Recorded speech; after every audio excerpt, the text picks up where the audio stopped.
Life in a world that keeps changing. Think that it's progress you're making.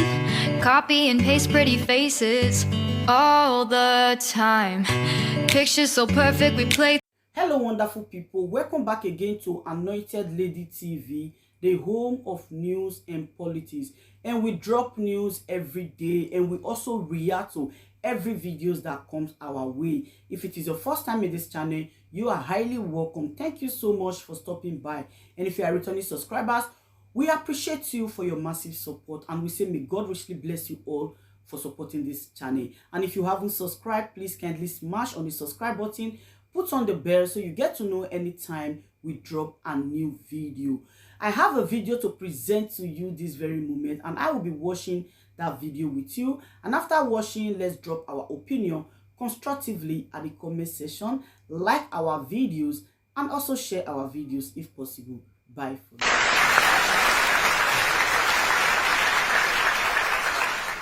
Good morning. Look at that. I've often heard that it is best to start these types of talks with a joke to make you people feel comfortable and relaxed. And so I have no such plans. What I do have, though, is a clip from a live recording I made on the 20th of October, 2020. Please, viewer discretion is advised.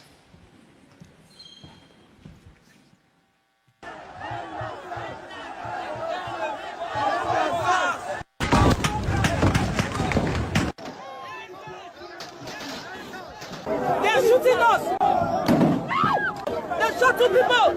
Oh my goodness! See somebody else. Everybody look at this. These are the bullets that were falling by our side, that were dodging bullets. My name is Obianuju Catherine Ude. Don't worry, you can call me DJ Switch. I'm from Enugu State, which is in the southeast region of Nigeria. For years, young Nigerians like myself with interesting hairstyles, ripped jeans, iPhones, nice cars, have been harassed, extorted, illegally detained, tortured, raped, and killed by the Nigerian police. Specifically, a unit of the Nigerian police called SARS. SARS stands for Special Anti-Robbery Squad, and trust me, they truly are a special bunch. A special breed of armed robbers in uniform.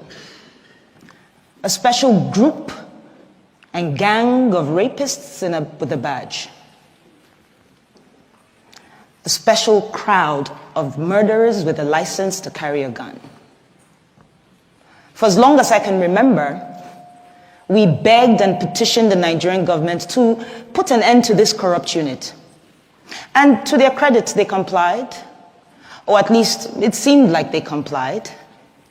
First, with the disbandment of SARS in 2016, then again in 2017, 2018, 2019.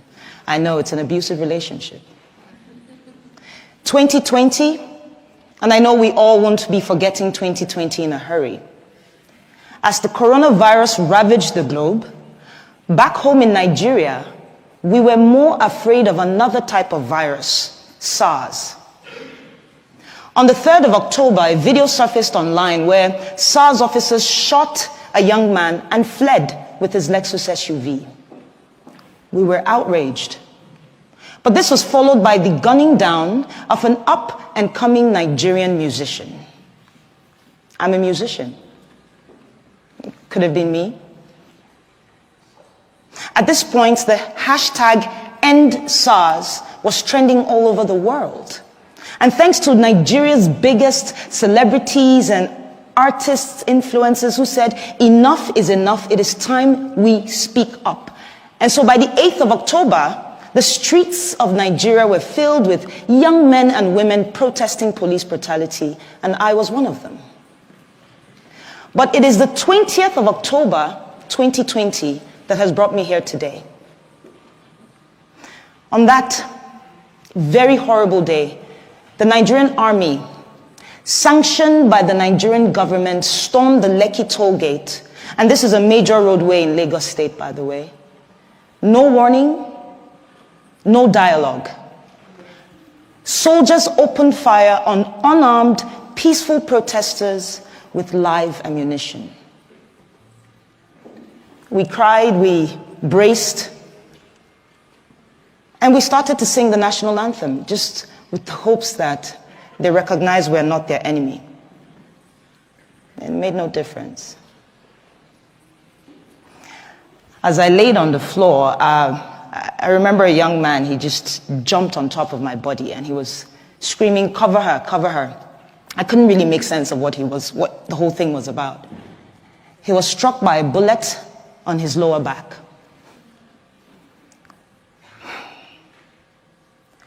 I genuinely believe he saved my life, and I don't even know who he is. I don't even know why I didn't run, to be honest.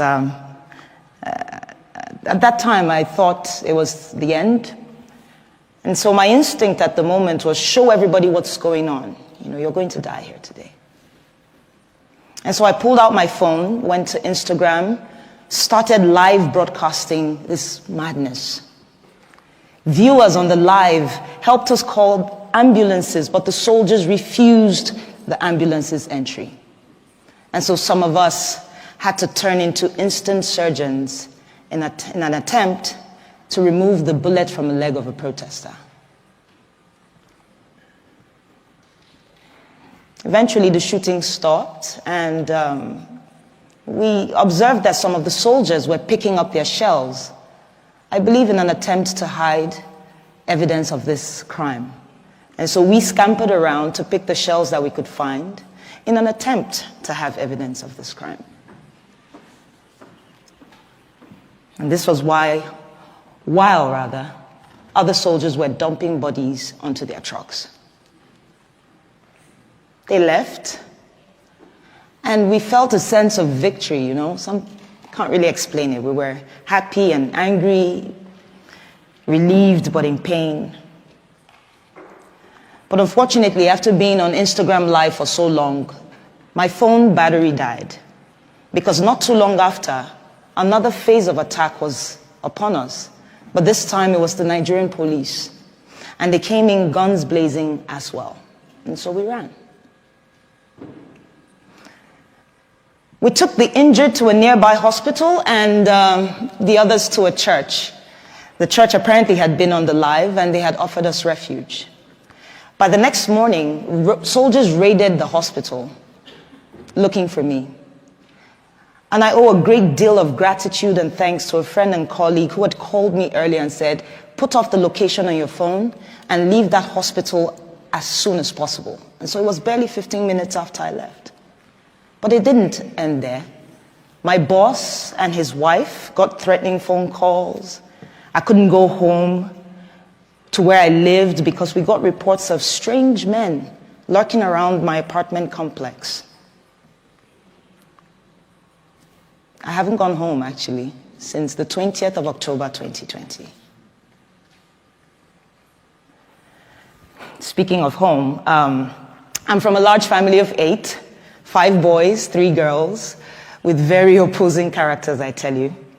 I'm the last, with a sprinkle of last child crazy.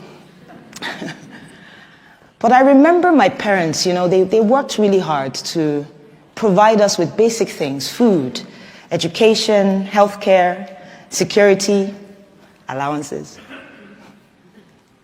All while teaching us to love and respect each other's differences.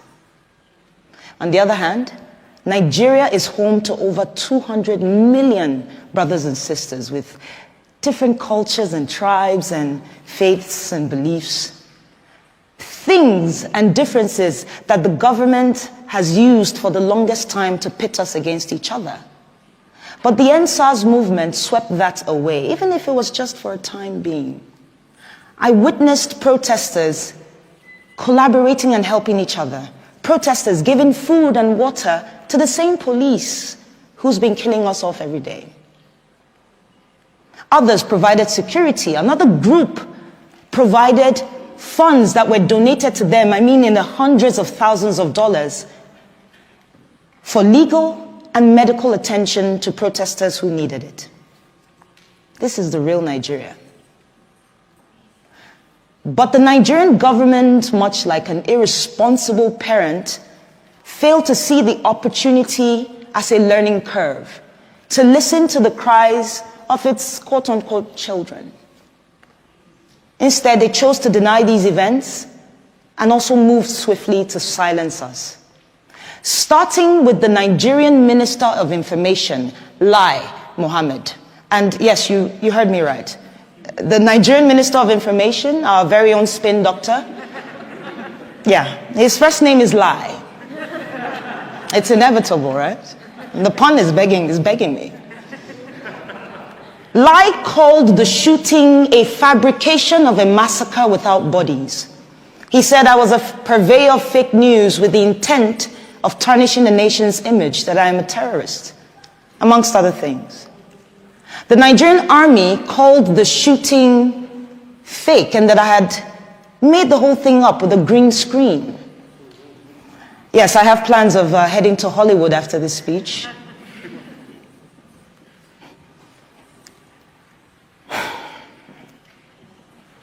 You know, 15 people died on the 20th of October, and not a single government official, police, or army personnel has been brought to book. 15, at least, all while singing the national anthem. As an artist and a DJ, I listen to music a lot, all the time. And I'm reminded of the legend, the artist, Fela Anikulapo Kuti. He was known for speaking truth to power with his art. And I'm reminded of his 1977 song titled Zombie. Here, Fela likens the Nigerian military to mindless zombies following idiotic orders. It was relevant then, it is relevant today, and it most likely will be relevant tomorrow, in the future. The same future that they say is in the hands of the leaders of tomorrow. But what we have tomorrow are recycled leaders of today who have failed to provide an enabling environment for young leaders to thrive and contribute. No, but they chose instead to kill us all off, one by one.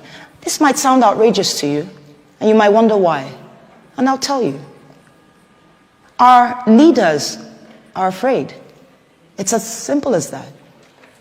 They're afraid of a thinking, an innovative, a collaborative, and a working Nigeria.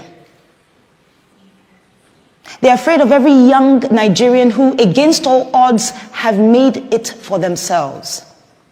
They are afraid of a me, the coconut head generation, as we like to call ourselves. We're hard-headed, we're not easily deceived by propaganda, and we stand up to our oppressors. And while we may not do this all the time because wahala no dey finish, as we like to say back home, I think there's a Nigerian in the crowd. Well, what it means though is that the problems never end. And while I understand that we have to take a break to put food on the table, to at least secure our mental health, know this: corruption, tyranny, abuse of power do not go on a break. And so today I'm choosing to use my voice and my talent to push for the things that we ought to have. And I want to ask you all, these fine people, to please join me and support my vision for promoting democracy, human rights values, and equality through arts. Thank you so much for your time.